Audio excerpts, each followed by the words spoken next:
So there was a question, how do you feel about city breaks and, well, holidays from work in general?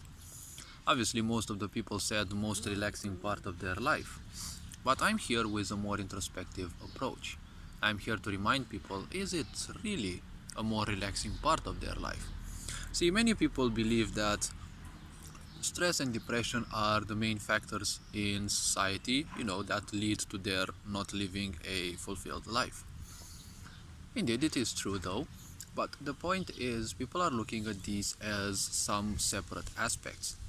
See, society and life, especially in this ignorant, sick society, well, life in here is obviously gonna be depressing, because when you're not doing the things that uplift you, well, you're gonna be in a perpetual state of depression and, well, hatreds and comparison and the such. See, the point is, many people are not told the fact that they are the ones promoting their own misery, because many people repeat their past mindlessly. Things happen in everyone's life. You're not the one suffering the most. Victimization, obviously, it is real, but you are never the one who suffers the most. And the point is, even if you are the one who suffers the most in this world, the question would be, what are you doing to make sure that you're gonna suffer less? Because suffering, well, some people may take it as karmic, I take it as life's normal. Things will happen in life, and outcomes will be either supporting you, you will be neutral towards you, or they will be somewhat more or less against you. Life doesn't have anything to do with you, it just happens, and things happen because, well, everything unfolds, everything is full of life, and, well, everything having a vibration is, well, pushed forwards. When things are pushed forwards, you're also pushed forwards, irrespective of how ignorant you are. Many people work 10, 11 months per year just to enjoy a few days off in the meantime. And the point is, many people believe that once they win a city break or, once they have their own holidays, you see, they will go somewhere where they simply can no longer care about their own pains, right? They feel as if they will most likely leave their brains or their minds at home and they won't be able to focus on anything bad. But the point is, they're actually taking their frustrations and their misaccomplishments and their, hatred and their separation wisdom. Because once you start overthinking about things, it's easily gonna become a habit. The more you do something, anything that you do, the better you become. And many people over practice this idea of negativity in their life, this idea of self-destruction. So they obviously become experts in that. So once you are in the holidays, right, many people conduct even more self-destruction. Why? Because they are no longer hindered by a work program. They are now free, but after 10, 11 months of working and having to submit to schedules and such, you're finally bound less in the sense that you can set up your own schedule.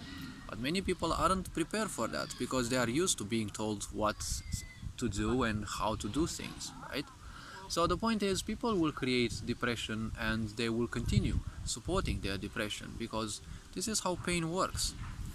Pain simply sustains itself.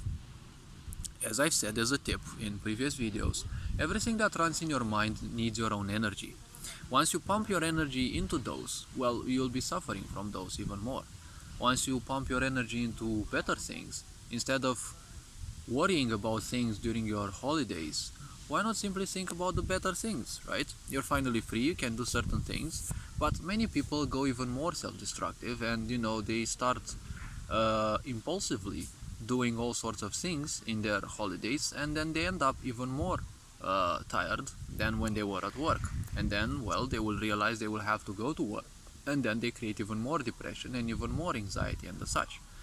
And the problem is they are frustrating themselves even more, because the problem is they are overthinking, and overthinking is one of the greatest consumers of energy, because the nervous system consumes around 20% of all the food that you eat. Comparing the number of nervous cells to the rest of the types of cells in the body, well, their number is infinitesimally small, but they consume 20% of all the food that you eat. Around there, more or less, as science has stated. So overthinking has tremendous influence on your body. Not only are you torturing your mental body and your psychological body, which in time will lead to headaches on the physical level and all sorts of different troubles like stomach aches and the such. Well, the point is, people kind of have way too much of a superficial point on life, and this makes them feel as if once they are free and so-called boundless, they can do literally everything. But in a sick society dominated by control, many people will never be able to withstand that because they don't have any boundaries, they don't have any schedules, right? And once they no longer have structures to guide them and to dictate them what and how to do things, well, then they will kind of collapse again. And they will simply prefer to suffer because, well, that suffering, or better said, that type of suffering, has become their comfort zone. These are types of people that I call them the lost ones, because it's extremely hard to pull such people out of their own misery. And at the same time, this sick society is just is the same as dead-end mechanics in video games. Now, a dead-end mechanic in a video game is a personal term. I attribute it to mechanics or different outcomes that were not intended to be, but unfortunately they are now part of your game, and you can't change them without a great overhaul of your game.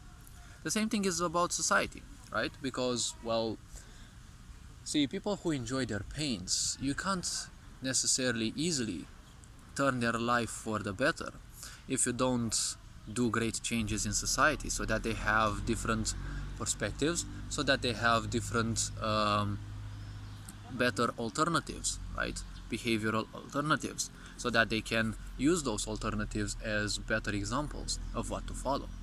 All this being said, you are appreciated, take care, and well, become more introspective to see that most of the answers you're looking are just there within us, all of us, and they hardly wait for us to detect them, to find them, and to make use of them for our betterment.